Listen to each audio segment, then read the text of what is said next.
Good morning, students. Today's class we will see about the communication, the factors influencing characteristic of a communicator, barriers of communication, and methods of effective communication.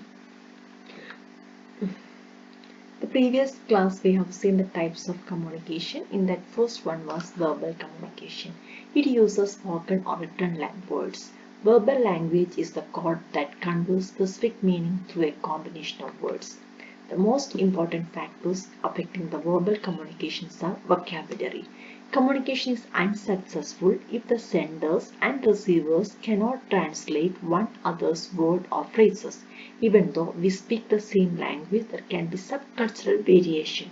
So, if it did not relay the same message, that communication is not a fruitful. Denotative and connotative meaning. The same words having several meanings, so we need to select the words carefully and avoid easily misinterpreted words, especially when explaining a patient's medical condition or a therapy. Pacing. Conversations are more successful when appropriate speed or pace. Speak slowly and enunciate clearly. Talking rapidly, using awkward pauses, or speaking slowly and deliberately conveys an unintended message.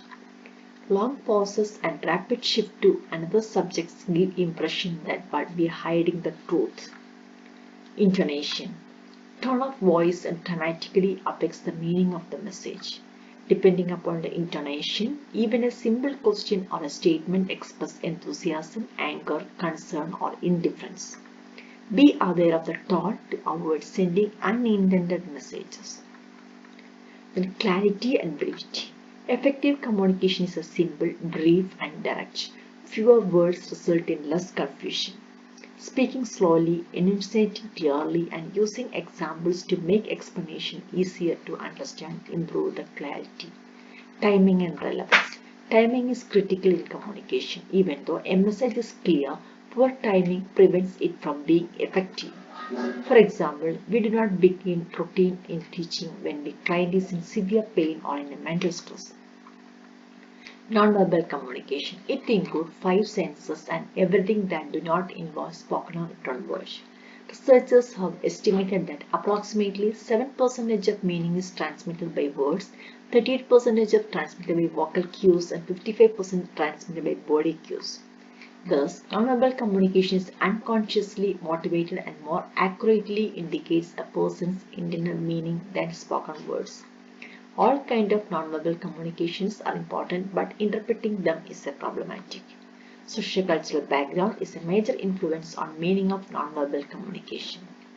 Personal appearance. It includes physical characteristics, facial expressions, and manner of dressing and grooming. These factors help communicate physical well-being, personality, social status, occupation, religion, culture, and self-concept.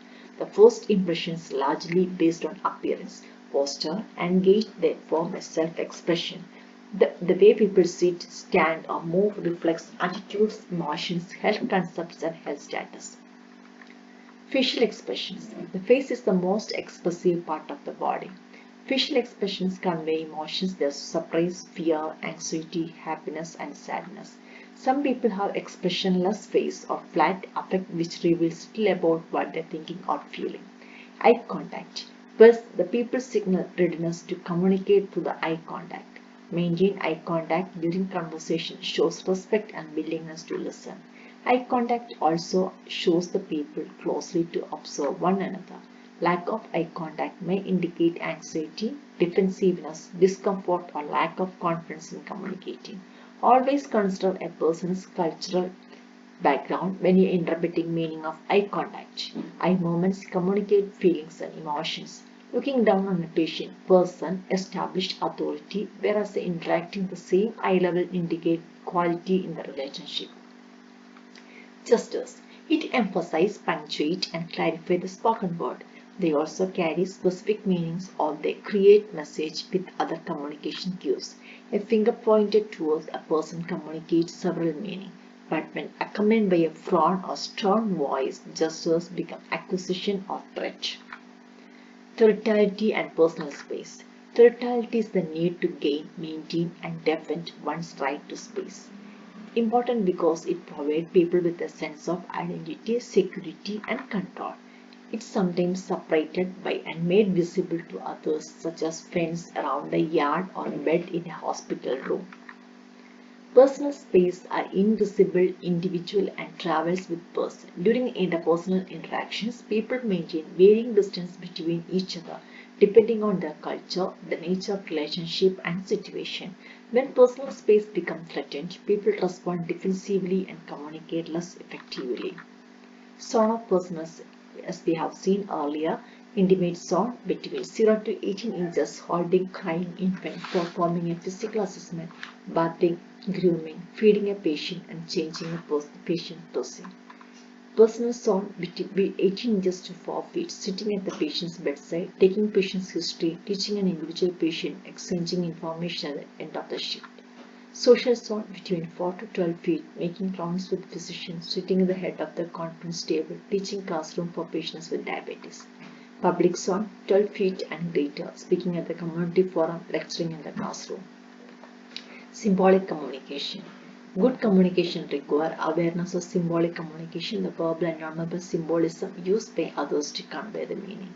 Art and music are the forms of symbolic communication used by nurses to enhance understanding and promote healing. Meta-communication. It is a broad term that applies all factors that influence communication. Awareness of influencing factors helps the people better understand what they communicated. Example, nurse observes a young patient holding his body rigidly and his voice is sharp as he says going to surgery is not a big deal. The nurse replies, you say having surgery does not bother you, but you look sound and tense. Awareness of tone of verbal response and nonverbal behavior result in further exploration of patient's feelings and concern.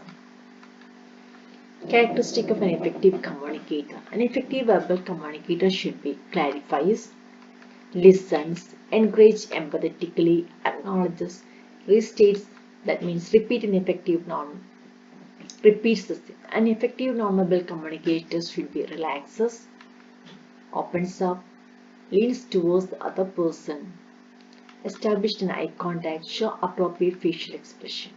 Next is the barriers to communication. Barriers to communication occur principally as a result of non-therapeutic communication.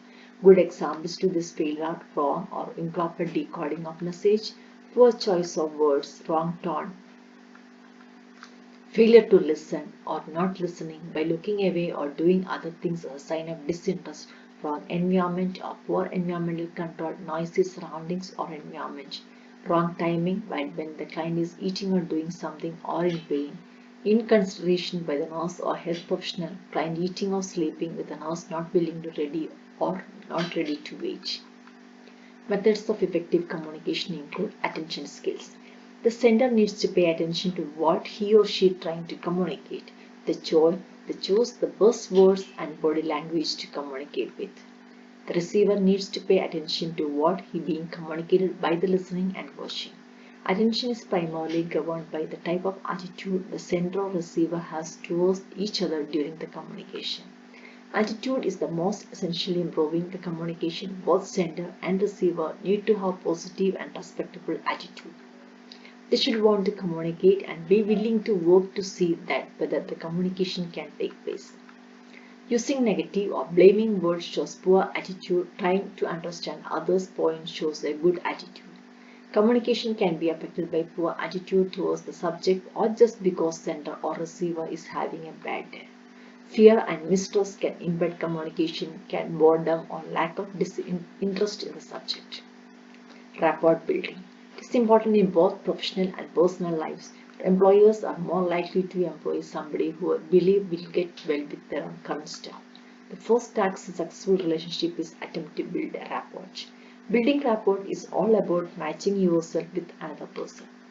For many, starting a conversation with a stranger is a stressful event. We can lose our words and awkward with our body language and mannerism.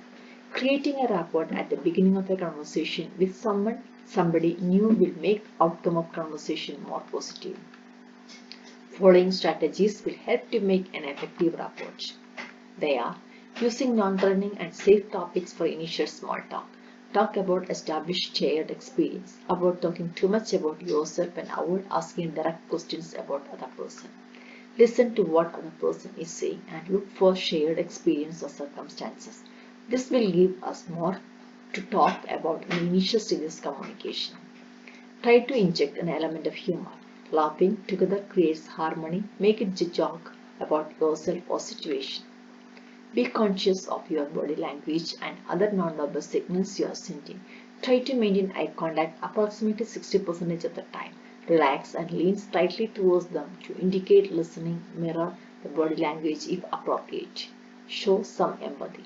Demonstrate that you are see the other person's point of view. Remember, rapport is all about finding similarities and being on the same wavelength as someone else. So, being empathetic will help to achieve this. Empathy skills are vitally important in a good communication. Empathy is the ability to see world as another person and to share and understand another person's feelings, needs, concern, and emotional state.